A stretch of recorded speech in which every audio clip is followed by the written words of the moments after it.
पहले जब उनकी सरकार थी उन्होंने कहा था कि देश की संपत्ति पर पहला अधिकार मुसलमानों का है। इसका मतलब ये संपत्ति इकट्ठी करके किसको बांटेंगे? जिनके ज्यादा बच्चे हैं उनको बांटेंगे। घुसपैठियों को बांटेंगे। ये कांग्रेस का मैनिफेस्टो कह रहा है कि वो माताओं बहनों का सोने का हिसाब करेंगे, उसकी जड़ती करेंगे, जानकारी लेंगे और फिर उस संपत्ति को बांट देंगे और उनको बांटेंगे जिनको मनमोहन सिंह जी की सरकार ने कहा था कि संपत्ति पर पहला अधिकार मुसलमानों का है। We will have to devise innovative plans to ensure that minorities, particularly the Muslim minority, are empowered to share equitably in the fruits of development. They must have the first claim on our resources.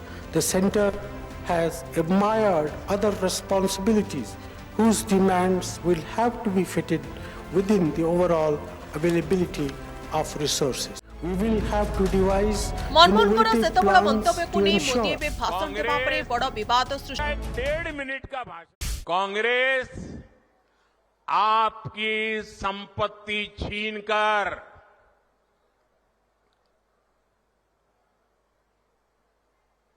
उनके खास लोगों को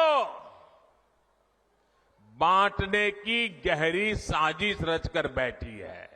2-3 दिन पहले मैंने कांग्रेस की इस vote bank की राजनीति, तुष्टीकरण की राजनीति का पर्दाफाश किया था। कांग्रेस और उसको सिस्टम में उनको इतनी मिर्ची लगी है कि वो हर तरफ गालियां देने में टूट पड़े। मैं कांग्रेस से जानना चाहता हूं, आखिर कांग्रेस सच्चाई से इतना डरती क्यों है? जब आपने नीति बनाई है, निर्णय लिया है, तो अब जब मोदी जी ने खुल करके राज रख दिया, आपका हिडन एजेंडा बाहर आ गया, तो अब कांप रहे हो? मोदी बयान को नहीं इंडिपेंडेंट सहयोगी दल माने बीजेपी को कड़ा समालोचना करिसेंती। प्रधानमंत्री को कोरोना भाषण निवृत्त रही देशर मुख्य समस्या पर आलोचना करने बिहार पूर्वतन उपमुख्यमंत्री तेजस्वी यादव। मोदी देशवासी क्षमा मागंतु बोली विरोधी दावी करिसेंती। सेपटे बीजेपी नेता माने मध्य विरोधी को कड़ा जवाब देछंती। इस प्रकार का वक्तव्य कैसे दिया, नहीं देना चाहिए और चुनाव आयोग को इसके ऊपर तुरंत एक्शन लेना चाहिए। ये वक्तव्य आप सभी जानते हैं, ये उनके ऑफिशियल हैंडल पे छपा हुआ है, प्रकाशित है।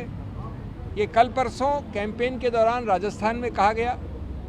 इसमें मैं इसको भद्दा मानता हूँ, मैं इसको दोहराऊंगा नहीं, लेकिन इसके 4-5 तत्व आपको याद दिलाऊंगा जिसको हमने पूरी तरह से चुनाव आयोग के सामने रखा। इसमें एक समुदाय एक धर्म का स्पष्ट नाम के साथ विवरण है, स्पष्ट नाम के साथ। नंबर 2, ये बड़े स्पष्ट रूप से कहा गया है कि वो समुदाय इस देश की अल्प रिसोर्सेज को हड़प सकता है, हड़प लेगा, कांग्रेस उनको दे देगी इस प्रकार के अल्प रिसोर्सेज उस समुदाय उस धर्म को। नंबर 3, उस समुदाय और उस धर्म को घुसपैठियों के साथ बराबर में जोड़ा गया है। ये बड़े स्पष्ट शब्द है, प्रकाशित शब्द हैं, आपके सब चैनल्स पे हैं, आपके सब प्रकाशनों में हैं। नंबर 4, ये कहा गया है कि इसका आघात भारत के हिंदू धर्म के कई जो बहुत स्थापित सिंबल्स हैं, मंगलसूत्र एक उदाहरण है, उस पर आघात हो सकता है। बोलने से पहले कुछ नहीं सोचते, बोले कि लालटेन मोबाइल को तो चार्ज नहीं कर सकता। मीडिया वालों ने हमसे पूछा कि मोदी जी ने ऐसा बोला है, हमने बोला उनको, भाई जरा मोदी जी से पूछ के आइए कि जो कीचड़ में कमल फूल खिलता है क्या वो मोबाइल को चार्ज कर देगा? कैसी कैसी बातें कर रहे हैं प्रधानमंत्री जी, गड़बड़ा गए हैं। क्योंकि इंडिया अलायंस से वो डरे हुए हैं। बताओ डरे हुए कि नहीं डरे हुए? 1950 के बाद शायद ही ऐसा बयान किसी प्रधानमंत्री ने दिया होगा।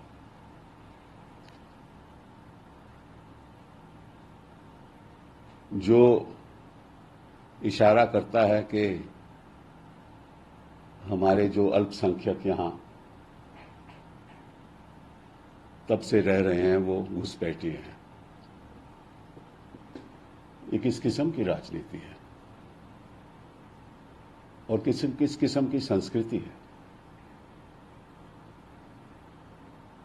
एक तरफ तो आप राम मंदिर की बात करते हो, वहां जाकर उद्घाटन करते हो, राम के आचरणों की बात करते हो, और दूसरी तरफ नफरत फैलाते हो। कहां गया आपका सबका साथ? कहां गया आपका सबका विकास?